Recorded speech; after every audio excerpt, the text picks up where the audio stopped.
Hi there, you're watching the Gardens and Graveyard channel. My name is Charisma and today we're in the studio and we're going to talk about another plant that is really typical to have in the winter in the house. So we talked about poinsettias yesterday. Today I'm going to talk about an orchid. So orchids to me are the classic office plant year-round for sure. But this is a plant that I'm drawn to this time of year. The beginning of the year, after all the holiday decorations that have been out over the several holidays over the past, 4 months or something, fall and Halloween and Christmas and winter holidays. Those holidays seem to have so many whatchamacallits and thingamajigs all over. Then we clean it all up and we put it all away and everything looks so empty and fresh, and it's a new beginning in the new year. But I'm always craving some simple, clean elegance to add into the environment, and I think that orchids speak that in volume. So I wanted to talk a little bit about orchids in case you have never grown them before. You're wondering, how the heck do I take care of these? They're also a really common housewarming gift, or a thank you gift for, I'll bring orchids sometimes to house parties or Christmas parties and that kind of thing. So maybe you received an orchid over the holidays and you're wondering, what do I do now? So this orchid is at the end of its bloom cycle. The reason you know that is because there's no buds left. And the way the orchids work is they shoot up this stem, and then each one of these flowers would be a bud. And then what they do, so there'll be buds all the way down the stem, and then they'll start opening from the base to the front. So this is the oldest flower on this orchid. This is the newest flower on this orchid. They just open up one at a time. Bing, bing, bing, bing, bing, bing, bing. And then this one will start to fade, maybe get a little brown, maybe get a little withered. And I can just take it at the stem right here and clip it off when that happens. And you can continue to do that. Just clip off the ones that look a little worn out until you just have, I like to leave 3 blossoms on there. Anything less than 3 looks a little scraggly in my personal opinion. You could leave 2 or 1 if you wanted and enjoy it to the very last moment. But once I get down to 3 blooms and they start to look a little faded or a little brown, then I come and I clip this bloom stalk all the way down to the base of the plant, all the way down here. And then you just basically have a house plant. So it would just be the actual leaves of the plant. When that happens, you want to give it a little bit of fertilizer to give it some nutrition so it can shoot up a new bloom stalk. So this orchid, because it's at the end of its bloom cycle, I'm not really worried about putting it in shock because I know it won't last too much longer. Although I will say that orchids do last a very long time. Like their flower and their blooms last a long time. It's a really wonderful house plant because of that. But I'm ready to give it a little bit of a new home. So let's go ahead and take it out of this container that it came in. It's really tight in there, so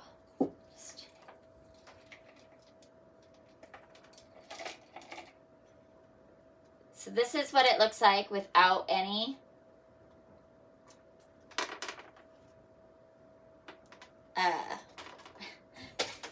without its container, right? And you could see here,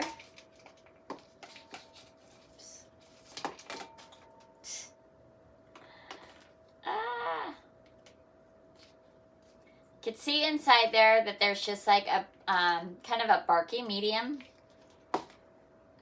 And that's what's all around the roots of this thing. Just gonna put it back in here.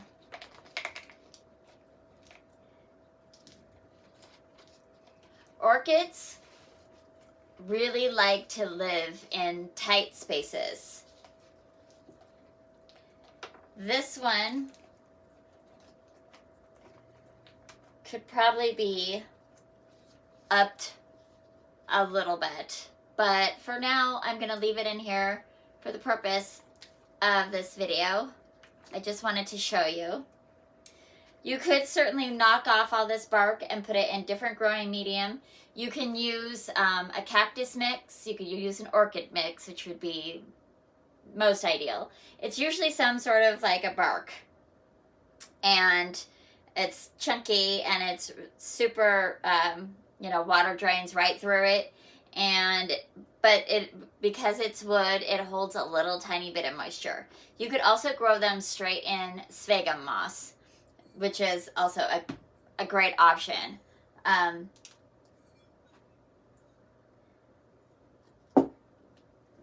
One of the things that I wanted to point out is that the nurseries grow orchids in clear pots like this, opposed to a dark nursery pot like this, because the orchid roots want light. They want sunlight. So what I want to do is take it out of this dark container, that just because it's in a clear container here, if it's inside of this, it's still not seeing any light. So I want to put it in this container, and I want to give it a little bit of decor. So I'm going to use just a little bit of moss around the edges.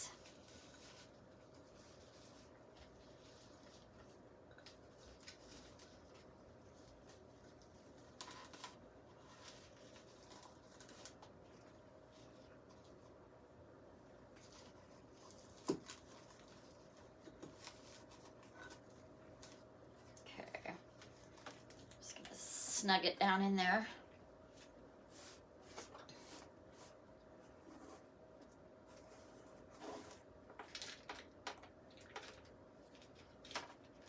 So this root right here is all withered.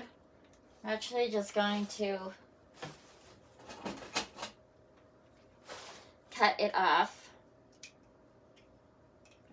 Pull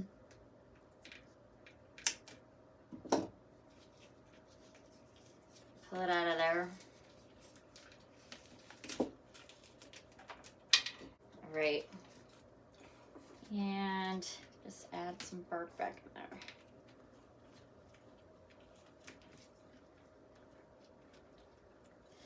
The fact that the roots are already popping up over the top tells me that it can be transplanted pretty soon. I wanted to put it in a clear container because when I have it in a window, the light will penetrate through this milk glass and give it some light on the roots that it wants. Just take this out of the way so you can see it really clear. All right, let's put this back up. There we go. So the way that you water an orchid is very lightly. About every 10 days or so, I put 2 or 3 ice cubes on the top. On the bark, not directly on the roots. I put it on the bark or on the moss that it's growing in. And then about every, well, at least once a month in the wintertime, and in the summertime, I'll do it about every 10 days. I'll splash a little bit of water-soluble houseplant food. And the only thing that I look for in that is making sure that it's got the same numbers all the way across. So a 10, 10, 10, a 20, 20, 20, 30, 30, 30. That's really high for a houseplant, but 20, 20, 20 is pretty normal. And that's what I like to use. And then I dilute it by half. And then I give her a little bit of fertilizer. And when she's put up a bloom stalk, I wait until all of her buds are on and just beginning to open. Then I will stop fertilizing and just water until the blooms are all done. And then once I cut it down, I give it a little bit of fertilizer, and then I just basically go every other 10 days. 10 days with just ice cubes.